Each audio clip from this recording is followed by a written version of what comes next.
atensyon sa Star Home Owners Gate 2 ng Philinvest sa subdivision sa Batasan Hills, Quezon City. Nagkatensyon yung mga residente at representative ng Quezon City LGU kasi may sinisilbing court order. I-demolish daw po. Pa? Yung ilang structure doon. Mayayaman ang nakatira dyan eh. At tingnan natin, ano ba i-demolish? Erlo Bringas. Erlo?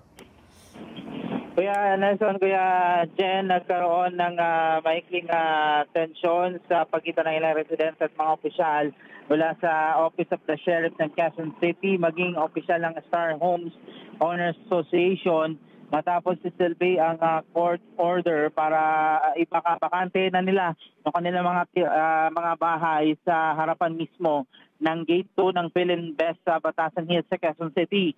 Sa notice kasi mula sa Quezon City Regional Court na inatasan ng mga residente na bakantehin ng lugar sa loob ng 45 araw noong Enero ng 2024 pero hindi ito natupad. Muli naman naglabas ng utos ang korte noong November 3 na nagpapatupad ng agarang ng bakantehin dapat ng mga residente ang lugar. Ayon kay Sheriff Daisy Obra ng Office of the Clerk of Court, matagal nang umiiral ang kautusan ng korte. Gate naman ng mga residente labag sa kanilang karapatan ng isinagawang demolisyon at ayon kay Marjorie, ang presidente ng Star POA Batasan, nakaapela pa ang kaso at hindi raw dapat isagawa ang demolisyon lalo na sa panahon ng pagulan. Dagdag pa ni Sheriff Obra, sapat na raw na ibigay na panahon at naging malinaw na ang komunikasyon sa mga residente. Sinimulan ng demolition team ang pagtatanggal ng mga bubong, pader at iba pang strukturang itinuturing na obstruction na rin sa mismong property.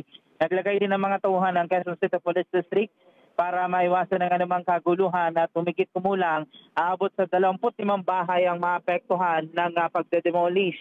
Samantala, sinabi naman ng National Housing Authority o NHA na handa silang tumulong sa pagmaapektuhang pamilya. Ayon kay Mon Alexander Ong, ang OIC ng NCRA sector ng NSA, hindi raw sila naging bahagi ng kaso at nalaman na lamang nila ang tungkol sa demolisyon ng ilabasang order. Nangako naman sila sa mga residente na tutulungan nilang mga ito na magkaroon ng lilipatang bahay sa lalong madaling panahon. Yung muna latest, balik sa inyo. Maraming salamat yan po si Erlo Bringas.